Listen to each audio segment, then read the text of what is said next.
A couple of years ago, I put together a video detailing a theory about the Purple Wedding. I thought it was well argued, but I neglected to address two key points that undermined my theory that Archmaester Pycelle, and possibly Cersei, were responsible for the poisoning of Joffrey. Those points being, 1, the poison was obviously in the hairnet that Littlefinger provided via Dantos, and 2, Littlefinger clearly knew that a death was going to happen at the wedding. The rest of my theory is completely sound, but those 2 points stuck out like a sore thumb.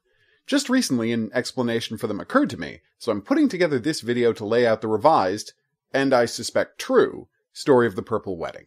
It's almost crazy to have to address this since it's so obviously a lie. Littlefinger doesn't mention anything first, he just builds on what Sansa tells him, but let's run down the facts. 1. Olenna Tyrell would make a terrible cat's paw. This plan would require an old lady to walk up to an unattended goblet belonging to a king, and slip poison into it without being noticed. Since she wasn't sitting next to Joffrey, access is a problem. 2.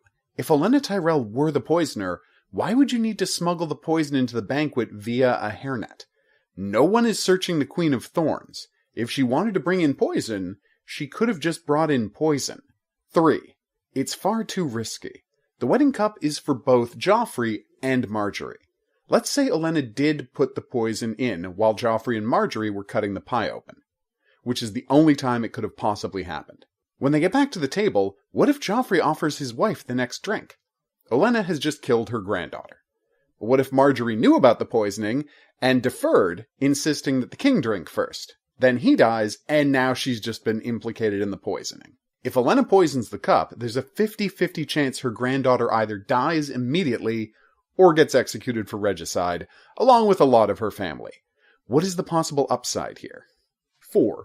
Killing Joffrey with an obvious poison would inflame the entire kingdom, and set the Lannisters against everyone all over again. The whole point of this marriage was to calm things down. Littlefinger claims that Olenna wanted Margaery married off to Tommen, and would happily have killed Joffrey to make that happen. But that will only be the result if there's a clear, completely non-political culprit for the murder. If this had been their plan, who was the crime supposed to be blamed on? Not Tyrion. He was sitting as far from the royal couple as they could manage while keeping him on the dais. It's only by a complete fluke that he winds up accused. Joffrey made him the cupbearer in an attempt to humiliate him. There's absolutely no way to predict that this would have happened. So if Littlefinger's story were true, all he and Olenna would have accomplished would be to set the whole kingdom ablaze. And while Littlefinger obviously does want that, Olenna clearly doesn't. Looking at all of these points, it's clear that Olenna Tyrell couldn't possibly have been involved in the crime. She's only implicated because she happened to adjust a girl's hair while they were waiting to enter the dining area. Littlefinger wants chaos and the destruction of the Western Alliance, but poison wasn't a part of his plan. We know this because he can't help but brag to Sansa about what his actual plan was. Consider the scene on the boat. Obviously there's a reason to explain to Sansa what happened at the wedding, so he makes up a lie that makes him look awesome. But then he goes on to tell a long story about something that isn't going to happen. I'm talking, of course, about getting Loras to kill Joffrey. He tells a long story about his brilliant scheme to get Loras onto the Kingsguard so that when Joffrey abuses his sister, his famous rage will lead him to kill the king, or possibly get killed in the attempt. Either way, huge cracks will appear in the Western Alliance. There's absolutely no reason to tell Sansa this story, since, again, none of it is going to happen. But Littlefinger is clearly proud of himself, so he lets her in on what his real plan was to impress her with his brilliance.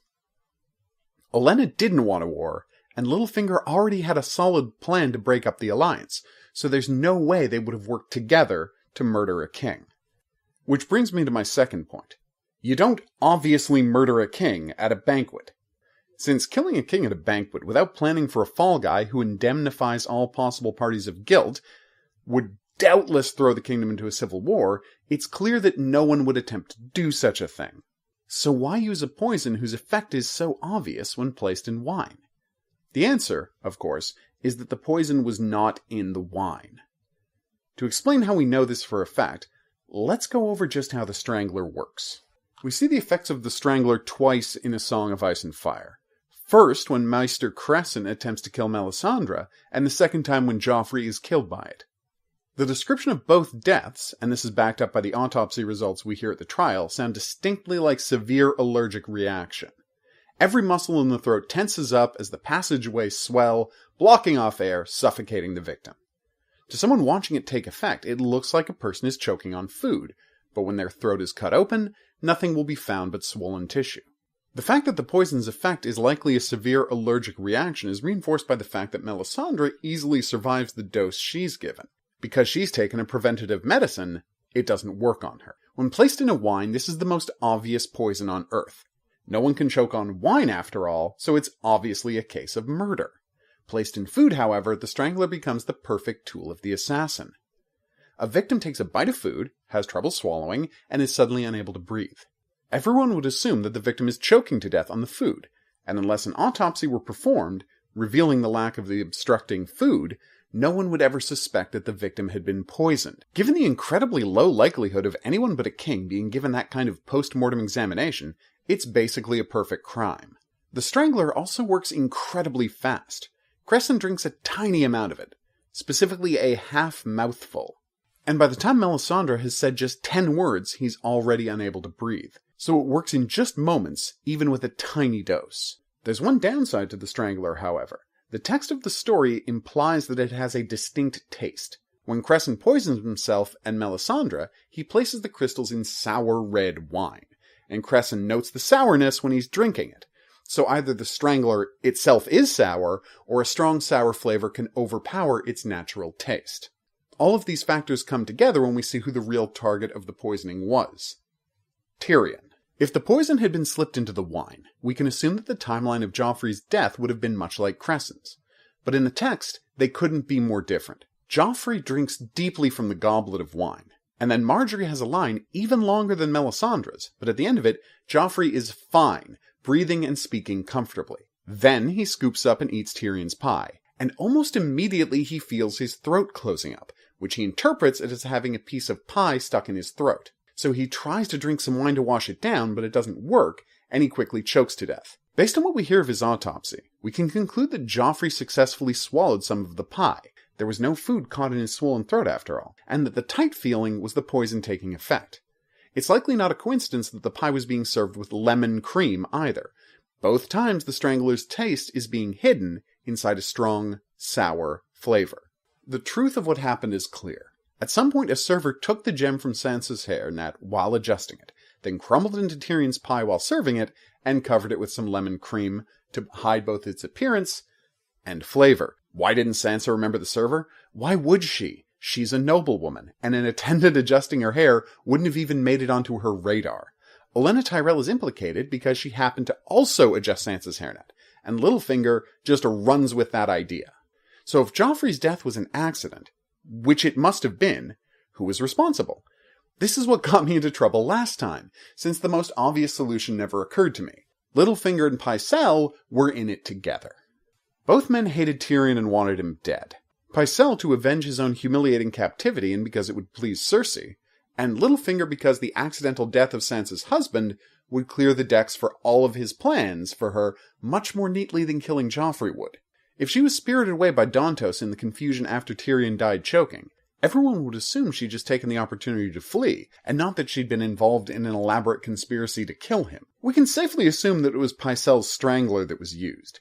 He likely provided the crystals to Littlefinger for the hairnet, since he announces at the trial that he had a dose of strangler in his poison kit before the wedding, and blames Tyrion for its disappearance. Yes, it's possible that Littlefinger's people stole the poison at some point and Pycelle is completely innocent, but I find it far more likely that Pycelle was involved in the poisoning. There's just no way around it. When Joffrey starts choking after eating the pie, Pycelle demands that his potions must be grabbed from his chambers. Of course, there's no potion that can help with choking.